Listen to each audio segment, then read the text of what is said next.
do I have an obligation to mark my profile picture on social media as AI generated?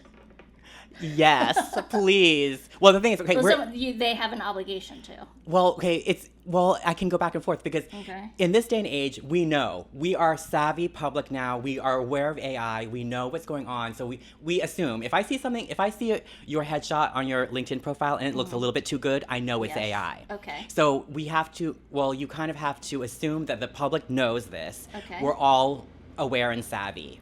But then also over communicate and put a little thing that says AI. Okay. What do you think?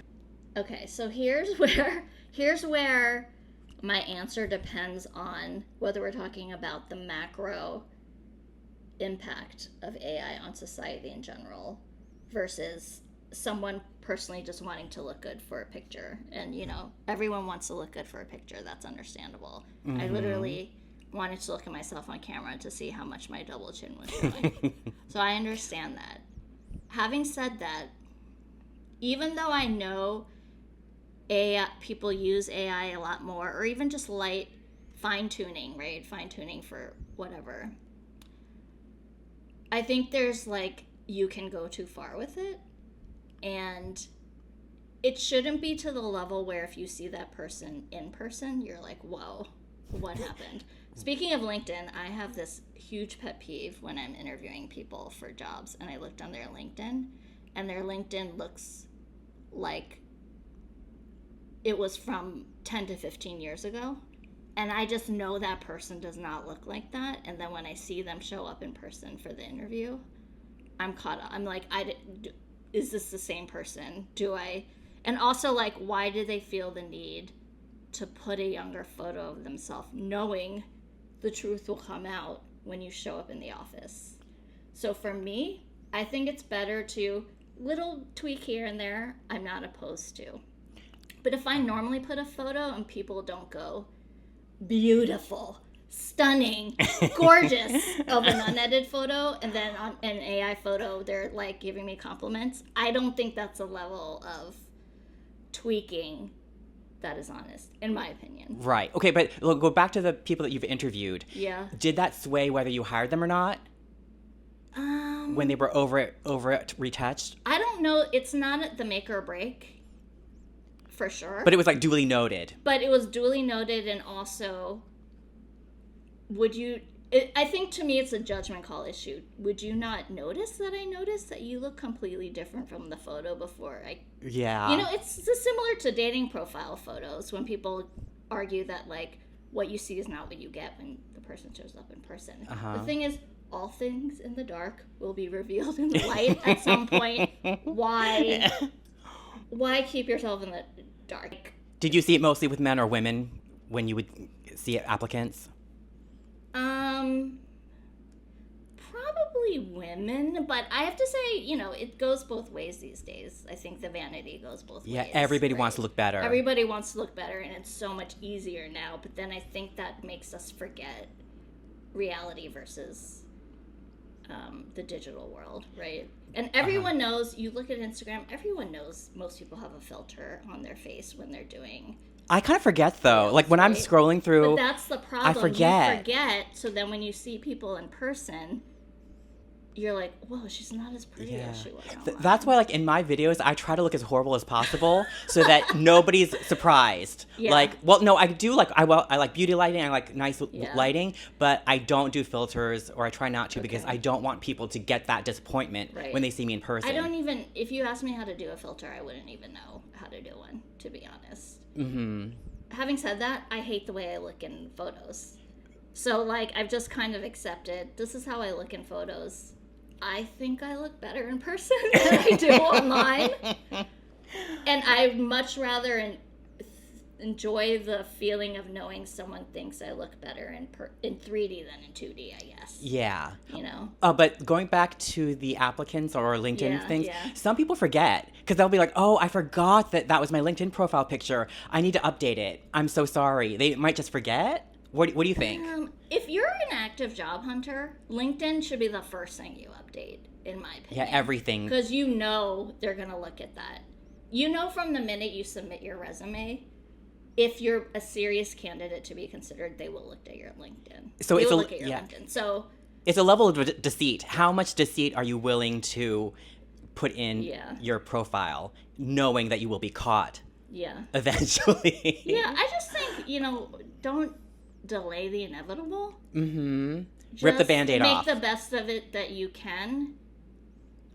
Like, everything's a degree. Photoshop's a degree of deception. Even makeup, you could argue, is a degree of deception, right? Yeah. So when it gets to the level of where AI can turn you into a person that you cannot actually become or look like in real life, I think that sort of crosses the line for me. But people don't know it. People can't gauge it for themselves. You need self-awareness to know that this thing does not look like you. This photo does not. But look it's like not you. new because on Instagram I just saw a unretouched photo of Joan Crawford before, because it was about this retoucher, this master famous retoucher from back then, and he spent like 30 minutes painting over her headshot. And so this is not new. They've been doing it, since media started.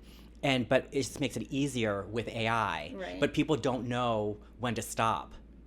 I think when people don't know when to stop, and when it alters your reality to the point where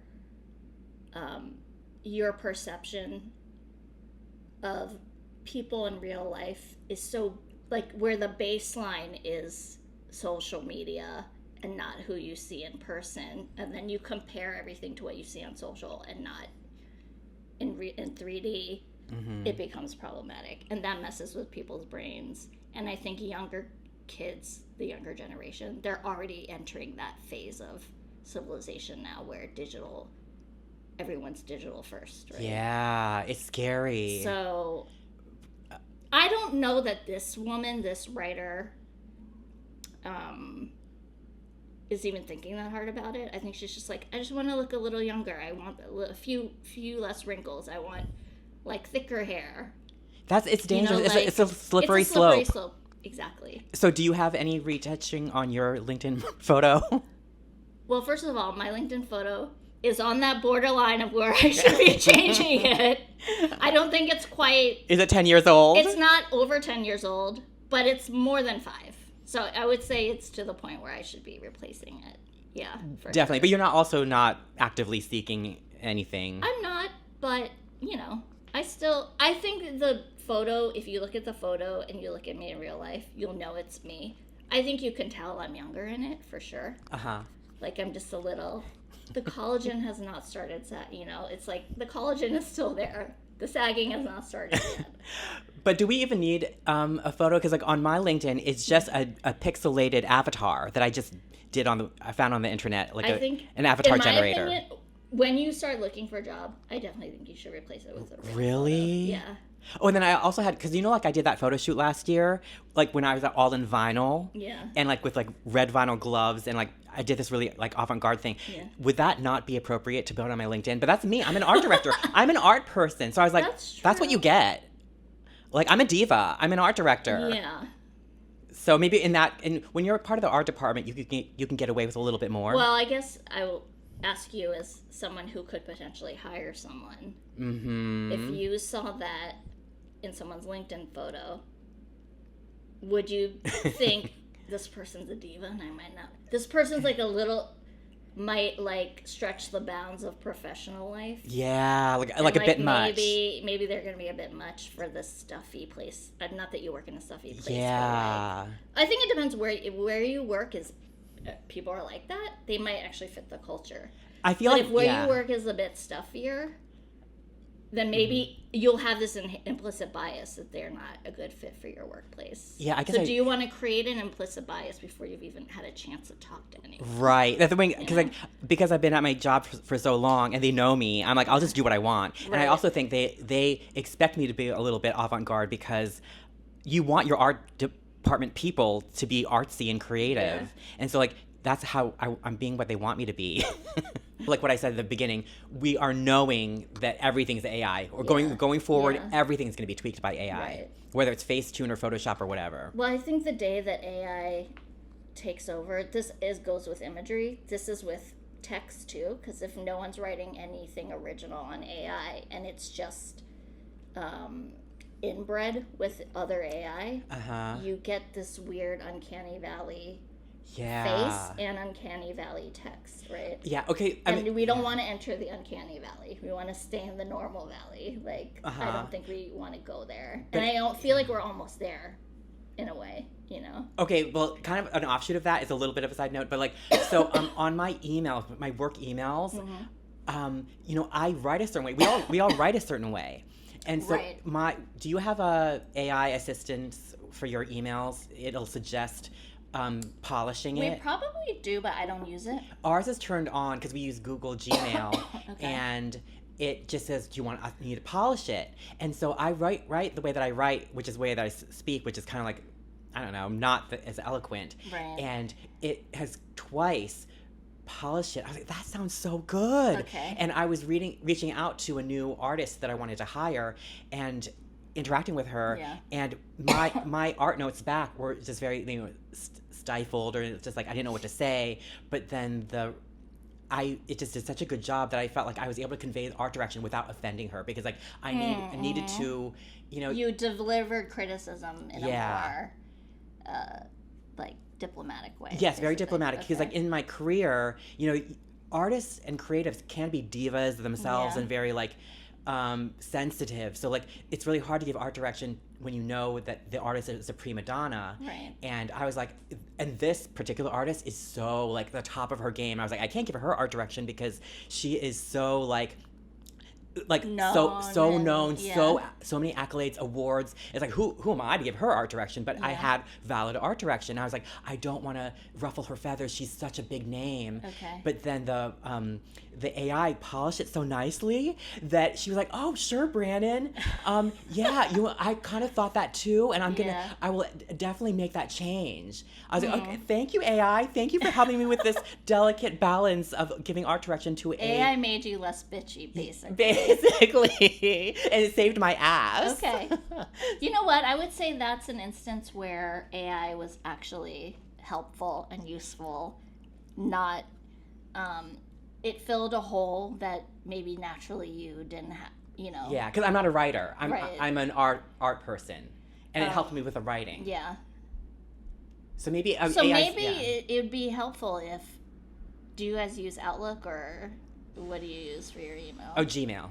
If there was something at the bottom that was just like, this email was assisted with AI or something. You know what I really wanted to do, because I really love this? I wanted to include my poorly worded original draft underneath it. Or I even wanted to show it to my coworkers and be like, look what it did for me. Like I wanted to show my horrible like little paragraph trying to give art direction, and then the polished version. I wanted to send both. Okay. Because it was like so fascinating to me. Like it made it so nice, and I think for business purposes and professional environments, that is good. I agree. I also want to put at the bottom of the emails, this was AI, polished. Polished by AI. Polished is a better word than generated. Yeah, this was polished by AI. Yeah. This reminds me of a pet peeve of mine. This is a tangent, but if I know I'm meeting up with someone and we make plans and it's a one-on-one plan, let's say it's even just, we're just going to a restaurant and meeting for dinner.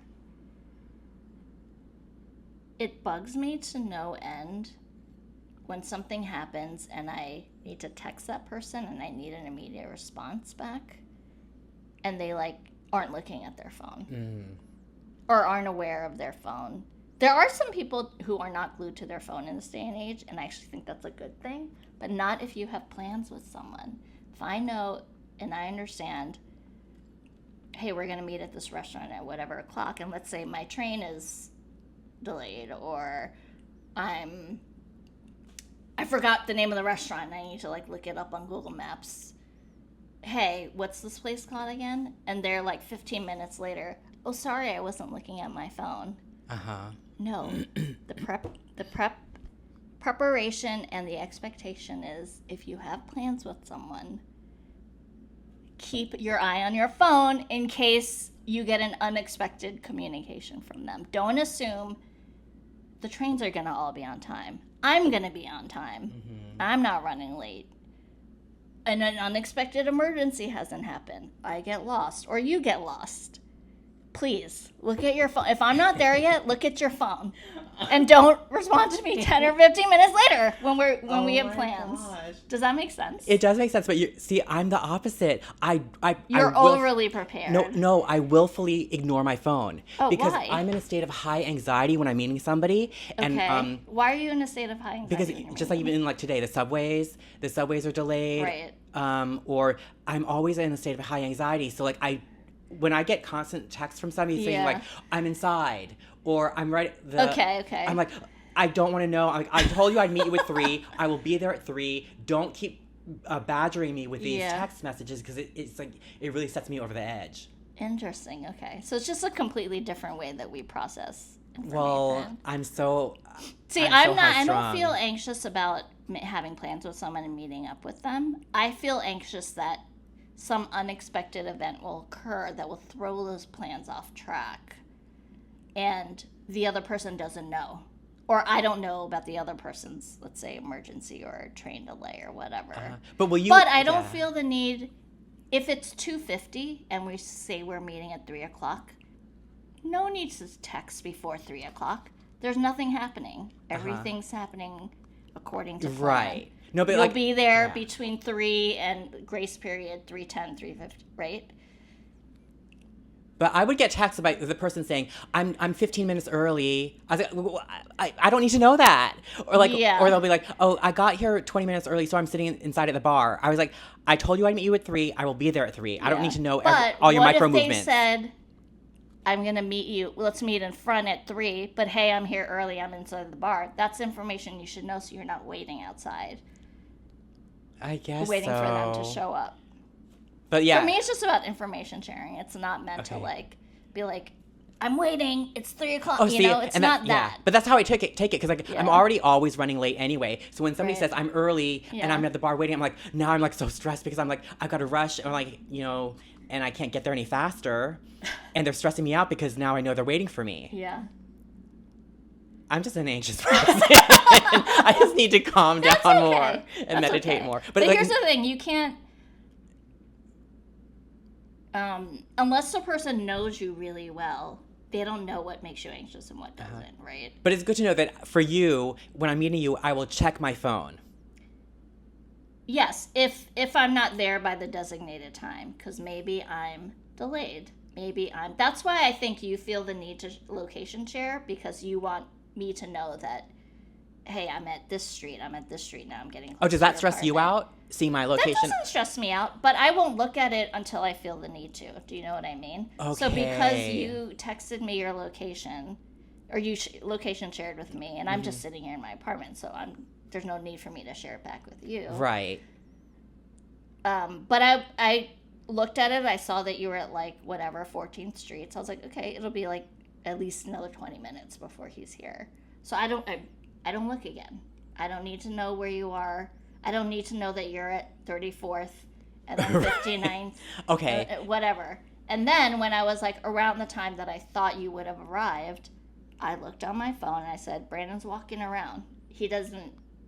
Maybe he can't find the door to my apartment. So that's when I texted you and I said, I'm right next to the whatever. And then I saw you approach through my ring cam, the door cam, and that's why you didn't have to buzz me. And I opened the door. Oh, that was you that opened it. I thought somebody else opened it. I opened it because I saw you coming up to the door. Oh, thank you. I thought a neighbor opened it. No, I was like, oh, he's here. I'll buzz it. Oh, that's perfect. Okay. So I think that was the perfect amount of information. And then you texted me when you're like, the train's not coming to Manhattan. I got to go up and then go back. Mm-hmm. That's perfectly good information. Yes. But if it's 2:45 and we're supposed to meet at 3, I agree with you. There's no reason to be like, I'm here early. Yeah, where are you? Hurry up. Yeah, hurry up. Unless we said we were going to meet in some place and now I'm in a different place. Right. And that's they let me sit at the table already because the table opened up. So I'm not at the front anymore. Yes. Whatever. Yeah, right? Sometimes I'll say I'm in the back. Yeah. And I think that's perfectly fine. The texting should be about the relay of relevant information, not stressing me out. To urge you to get there faster, or to make you feel bad about being late. I always take it that way. That it's get here faster. Yeah. I was like, I can't get there any faster. But anyway, okay, that's good to know. Okay. Should I convene a smaller group with the ones I feel closest to, or is it time to just disband and never look back? How many people are in the group? She doesn't say. Because if it's unwieldy, Right. that's, yeah, just break it off into a smaller group or Right. just leave it. But if it's only a few people, then that can get really touchy. Well, where I feel it can become problematic is when it's like 10 people instead of 3, for example.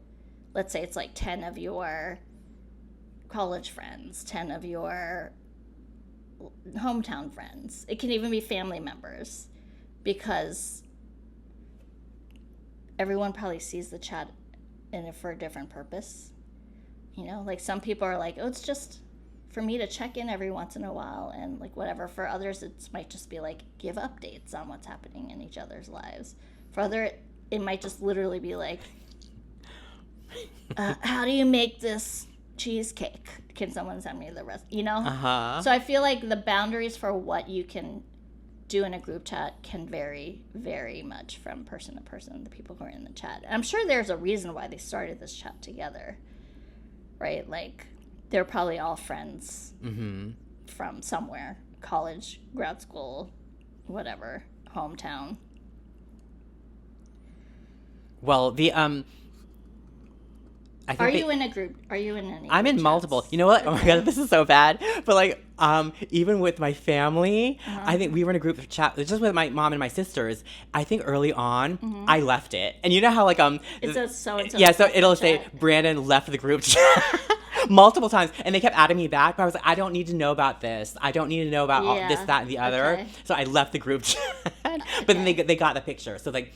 Later, I'm back on the group chat, but they only say things that I need to know. And I think my mom has a group chat just with my sisters. Okay. And then I have a group chat just with my sisters and no mom. Got it. And then we've got a group chat with my mom and my sisters. So they Yeah. know, because I was getting stressed out. You know, Right. I'm so high strung. I'm always stressed out. And so they know Okay. to leave me out of certain topics. Oh, interesting. But I think this group just needs a moderator, or the person who wrote in Right. needs to become the moderator and just be like, hey, I'm, wanting to maybe organize this chat a little bit more and make sure that everybody's getting the most out of it that they want to. Right. And if anyone wants to break off into a smaller group, let me know.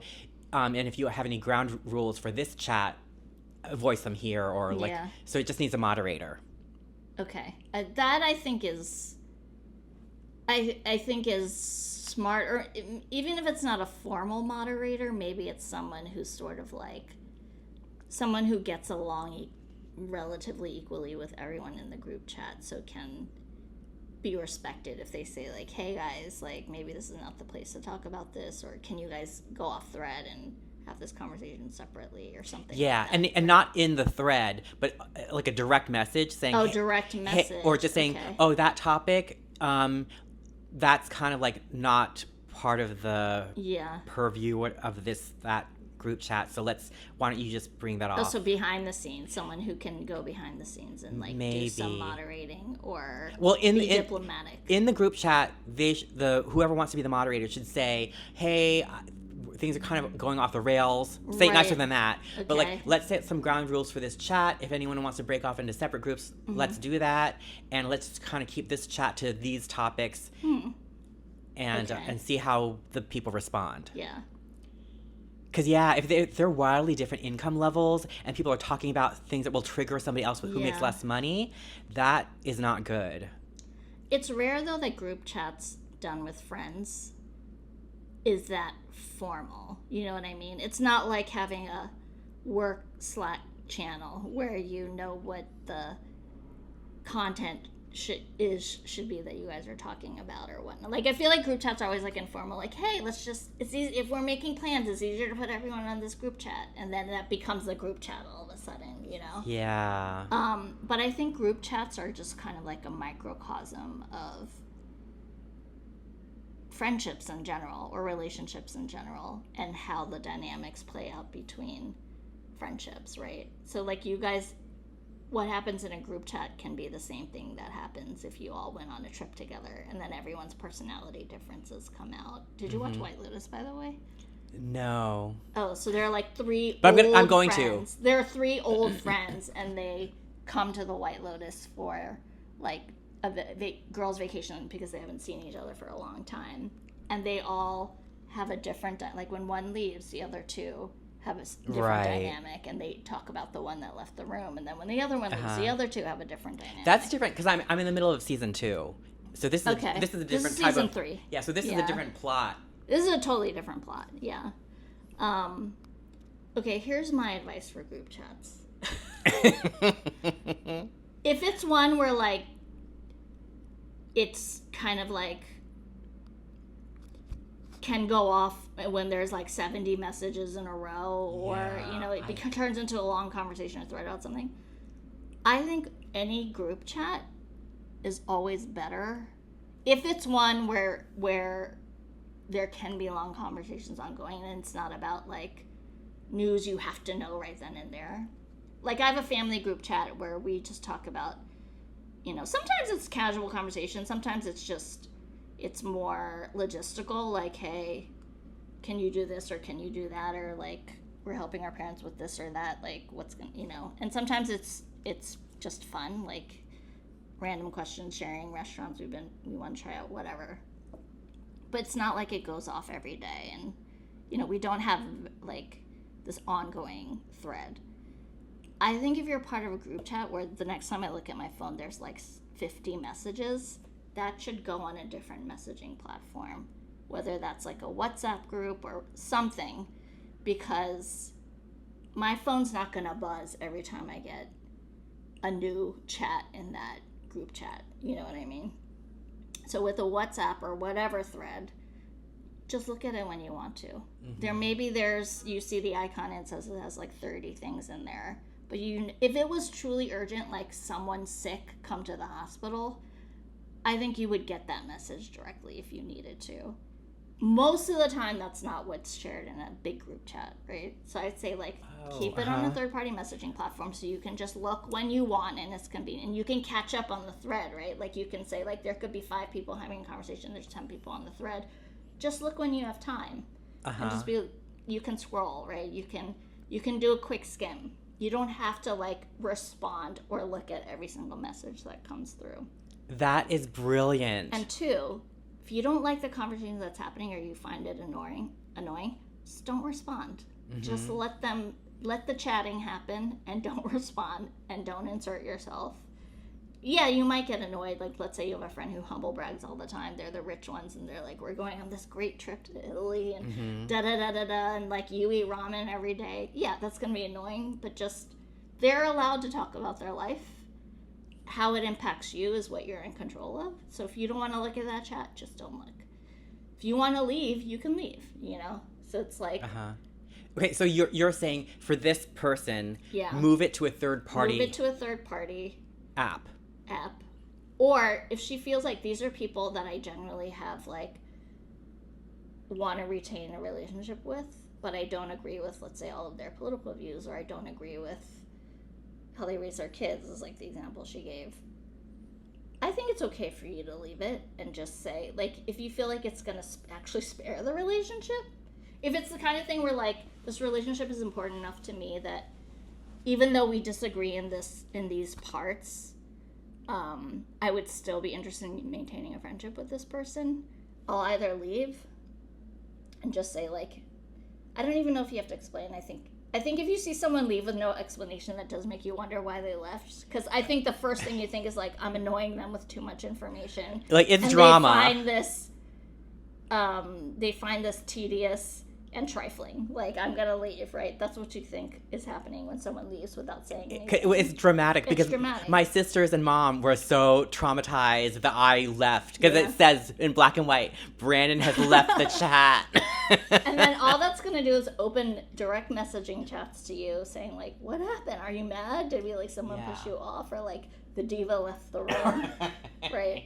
So then I think, like, in that instance, you just say, like, hey, everyone, I'm just, if you need to get in touch with me directly, feel free. I'm just leaving. I'm like, I don't have time to keep up with these messages. I'm just going to leave the chat for a while or whatever. I think it's fine to say something like that. But I think what this writer can do, instead of, because it's a major shift to get everyone to move to a third-party app. That's true. What they can do is just silence notifications for that chat. Yeah. Because you can do individual, Yeah. turn off notifications for individual chats. Yeah. So that's what I think she should do. It was a woman?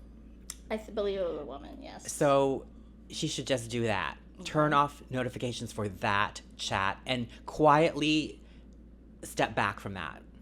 Okay. So, but wait a minute. So, like, he just, like, left the toilet plugged up, and did she have to? I think to me, it sounds like he took a big dump, clogged the toilet, and then ordered her to fix it. And then, so she did, I guess. Yeah, he was complaining that there was, like, lack of toiletries or tissue or whatever. He took a shower, got pissed off it wasn't working well, yelled and slammed doors. But he also loves this friend very much. He professes to love this friend very much. Oh my gosh. Oh my gosh. I don't know what I would do. Well, the thing is, like, to all of these, I feel like the answer to every single problem, like advice problem, is always just communicate. Just communicate. Yeah. Like, you could just give that answer to any problem that people are having. Yeah. So, like, they just need to communicate. She should have been like, that was really uncool. You say you love me, but then why are you behaving this way? And he could have been like, his perspective might be like, I'm the guest. Why aren't you just, like, rolling out the red carpet for me? Okay. I'm a guest. You should be waiting on me hand and foot. Okay. So they're just coming from different perspectives. So I'm definitely of the mindset that being a guest in someone's having a guest, yes, you should go out of your way to make them as comfortable as possible. On the flip side, being a guest in someone's home means you try to be as non-intrusive as possible, right? They're already giving you a bed. They're probably giving you towels. They're letting you take a shower. They're letting your bare ass sit on their toilet and take a shit in that toilet, right? You're intruding on their personal space for this short period of time, but they've allowed it to us, right? They've allowed it because you're a guest in their home. But allowing it doesn't mean this is the Four Seasons and I'm your concierge / housekeeper / whatever. I believe if you enter a home, you try to leave as small of a footprint as possible. Or what about you try to leave leave it better than you found it? Yeah, you can leave it better than you found it. I think you show gratitude for the friend who's, like, putting you up, right? Like, giving you a free hotel room. Exactly. You're not paying for a hotel room. You're probably eating their food, right?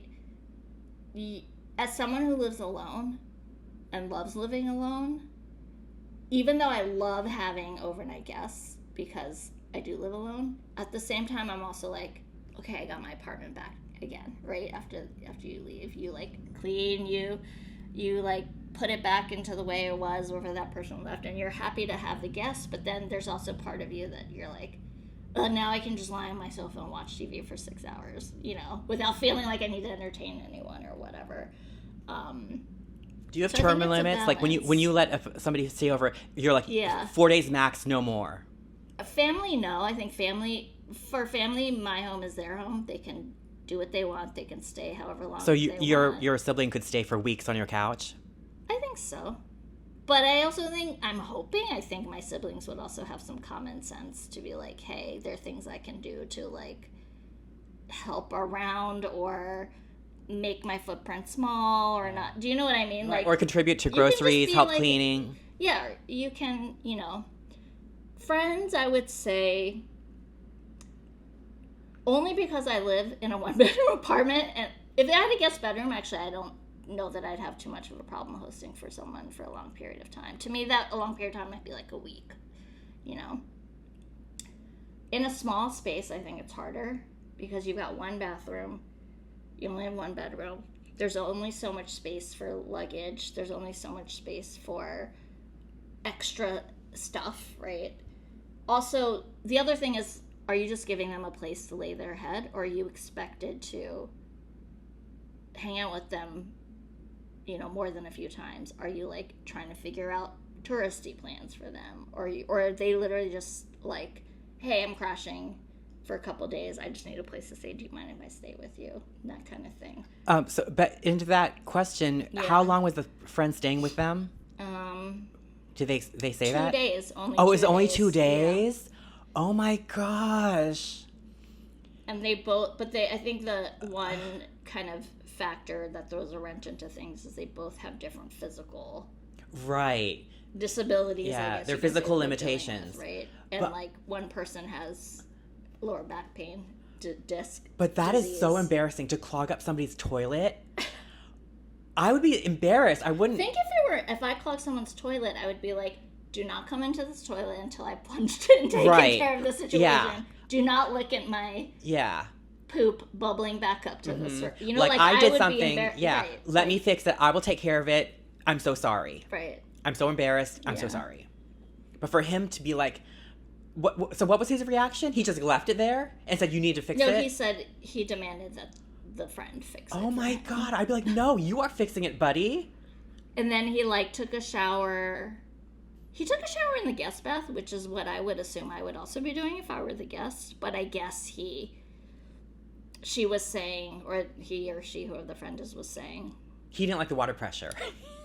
Maybe. Or something. Was saying like, well, he could have just, if the other shower wasn't working, he could have just taken a shower in my bathroom. But instead of doing that, he threw like a hissy fit and... This is not a good temper friend. This is tantrum. not a good friend. I don't think... There's problems with the relationship, for sure. This is a strange relationship. Because, like, if he's professing his love for his friend, you don't love me if you're behaving this way. Yeah. You're being an impudent child. Right. So, yeah, he's in the wrong. He's in the wrong. The friend... Like, I think the... But it's 2 days. Do you let it go and let the friend just leave? Or do you say something? Oh, yeah. And, like, potentially risk the friendship? If it's only 2 days, but still, that is, like, unforgivable Yeah. for clogging the toilet. That's unforgivable. Yeah. I'd be like, I'm hiring a plumber. I'm not touching The toilet it. part is Yeah. unforgivable. Yeah, I'm like, you're fixing it, or I'm calling a plumber and you're paying for it. But I'm not Oh. touching that. Okay. Well, the thing is, clogging a toilet happens to the best of us, right? I guess it's it does. never not happened to any of us. It does. It's embarrassing. And it's embarrassing when it's not your toilet that Oh you're my clogging. God, it's right? so embarrassing. So I don't know that I necessarily be mad that someone clogged my toilet. I'd be more mad that they were like, "You need to fix this toilet." 'cause Yeah, I need to their use it," response. you know? Like I feel like at the minimum, they should be making an attempt to plunge Yeah, like You know what I no shame. and then clean the toilet afterward. I'm shocked that the friend had no shame about it. I think it's the no shame thing. It's sort of this unabashed, like, I'm the guest in your home. I'm the most important Right, person this in self-righteousness. Yeah. Yeah, so we're on the side of the host. And this poor host has degenerative Yeah. disc disease, which is very painful, right? And they can't be bending over cleaning. They probably have a house cleaner, Yeah. right? I hope I mean, so. this guy the guest has a whole tendon missing in his shoulder, so... Okay, so so he's in pain already. And you know what they say, hurt people hurt people. So he's hurt. He's really hurt. Physically hurt people Yeah, hurt people, yeah. too. Okay, let's see what Miss Manners says. She says, the very first thing she says in bold, the first four words are in bold, this is a very volatile relationship.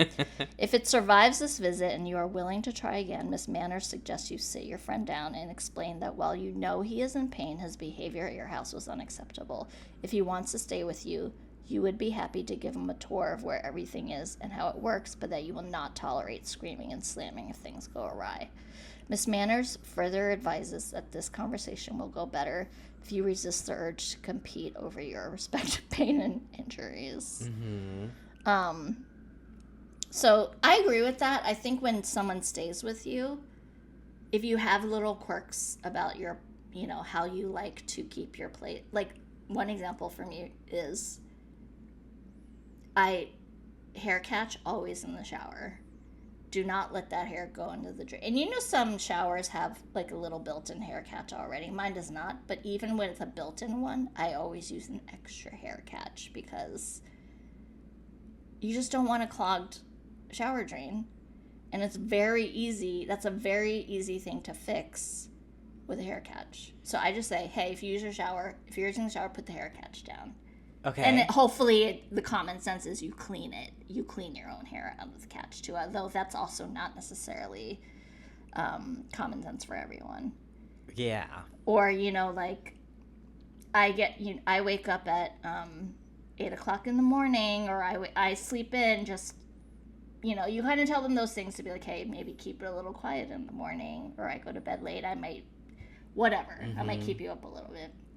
So I think if you have a true friendship, you both want them to be comfortable as the host, and as a guest, you also don't want your friend to be so, like, put out by your stay there. You want to have an enjoyable experience on both sides.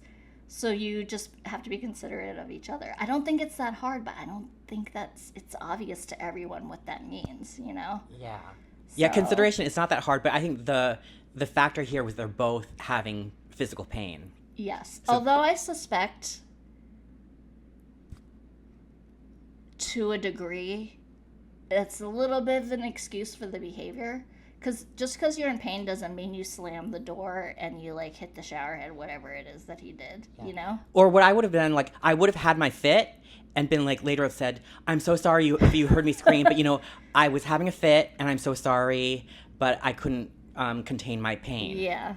And apologize. Right. Yeah. True. But by the way, so is the Miss Manners still Judith? Is her name Judith? No, it's a new Miss Manners. Oh, it's a new Miss I think Manners. the original Miss Manners has... Yeah, she's retired. Retired, yeah. But so maybe it is. It says copyright Judith Martin, but Yeah, I Judith could have Martin. sworn that a new Miss Manners kind of took the reins. Maybe I'm wrong yeah. about that. Because otherwise, if it's still Judith Martin, and she's been at this a long Yeah. time. Oh, so actually it looks like it's Judith, Nicholas Martin, and Jacobina Martin. Oh, nice. So it's a Maybe family it's her fair. kids? Yeah, it's a Yeah. family business know. at this point.